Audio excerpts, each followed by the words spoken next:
channel. Today I'm going to start a new project on the 88 GT, mainly focused on the front suspension. I know 100% that it's going to include new lower control arms, the A-arms.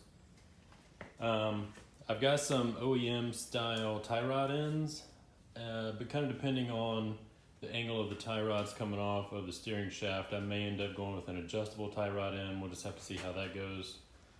So I may end up replacing the brake calipers, possibly replace the springs. So once I tear it apart, I'll kind of know more exactly what I was going to be done. It's one of those things, once you get into it, you just find more and more that needs to be replaced. Almost everything on this car is original from 88.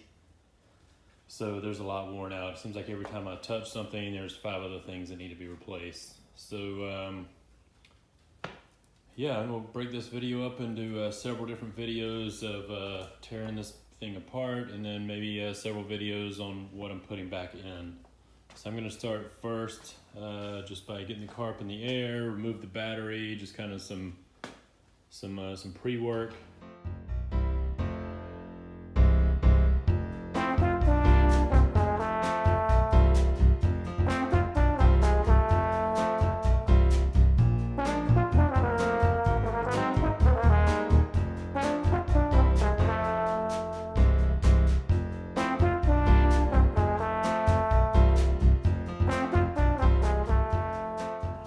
Before I took the wheels off, I went ahead and put the car up on these wheel cribs just so I could see some of the geometry down here in the suspension.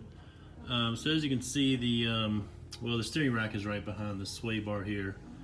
But you'll see that's kind of straight across, and when we get to the end links here, they go up at a pretty sharp angle. So I have 2 options. Either I can raise the rack and pinion, which I don't think is going to be able to straighten this out, or I can put adjustable tie rod ends on here that will bring that tie rod down to where it should be, and then I'll eliminate some bump steer and just some steering uneasiness that you get when driving this thing, because it is pretty low. And I noticed the one on this side is actually bent. You can see right under there that inner tie rod is bent there. So I'm going to replace both the inner tie rods, and I think I'll go with an adjustable outer tie rod. And that should be it. I think the steering rack is okay. It's pretty dirty under there, but I should be able to clean that up and that'll be fine.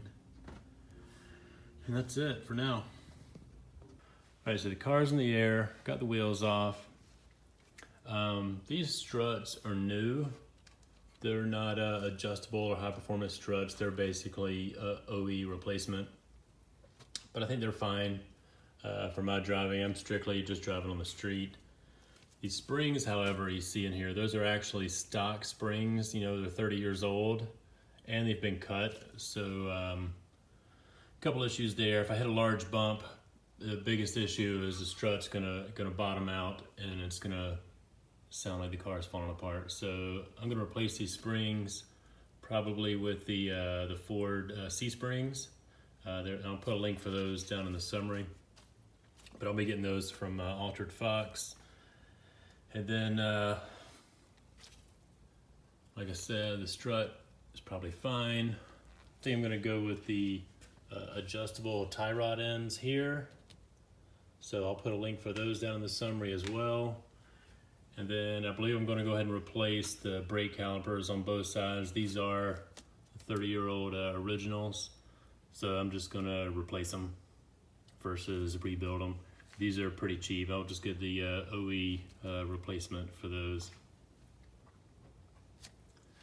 And that's it for now. So let's disassemble this and get those springs out, and then we'll work on getting the A-arm off, which I will also be replacing.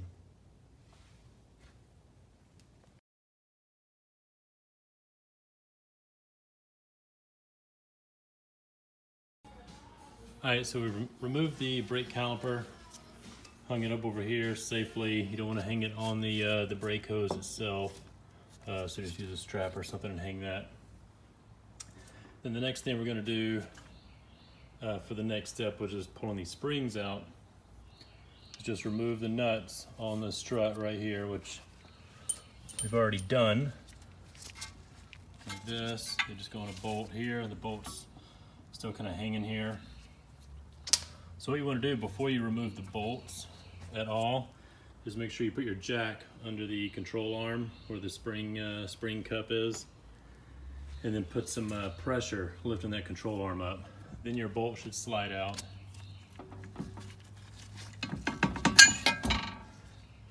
And this whole piece will come down. So the jack is what keeps that spring and that tension from popping out. You don't want to pop the spring out at you. Then I'm also going to remove the sway bar from the end link here, and that'll completely free up this control arm to drop down. Alright, so now that I've got strut disconnected and the end link disconnected, I'm ready to lower the jack, and I can let the tension off that spring.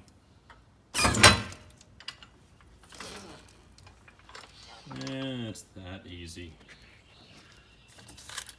This thing should come right out of there.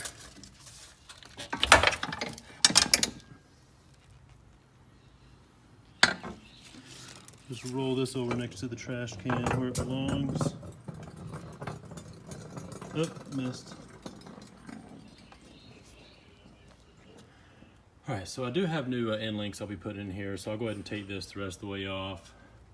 I think the next step is removing this A-arm, since we'll be replacing that as well. Alright, that's going to be it for today. Got the springs out on both sides. And it's actually Father's Day, so that's my daughter, oldest daughter, Sarah, you saw in the video. Hello. And so we're going to call it quits and go inside, get cooled off. It's pretty hot out here today. So thanks for sticking around.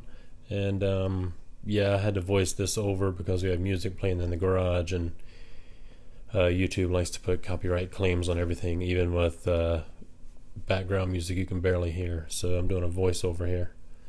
So yeah, you want to go ahead and hit that subscribe button, because if all the videos are this short, there's going to be a lot of them in this series of doing the front suspension makeover. So yeah, hit like, hit subscribe, leave any comments on what kind of parts you think I need to put in here on this front suspension. And hey, we'll see you next time.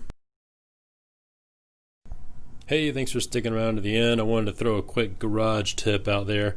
I always keep a couple boxes of freezer bags out here in the garage, and because they're easy to write on, and you know, I'll throw parts in there as I'm taking things apart, and that way you can throw them in a box and don't really have to keep up with them that carefully, because I'll have them all labeled and separated. And it really comes in handy if you're doing a large job. I know when I took the dash out of my truck, I had probably 15 to 20 bags, and they were all numbered. And so as I bagged each thing, as I took the dash apart, I would number the bag, and then when I started to put the dash back in, I just went in reverse order and went bag by bag to make sure I got every bolt in the right place. So that is my garage tip, and that's it. See you next time.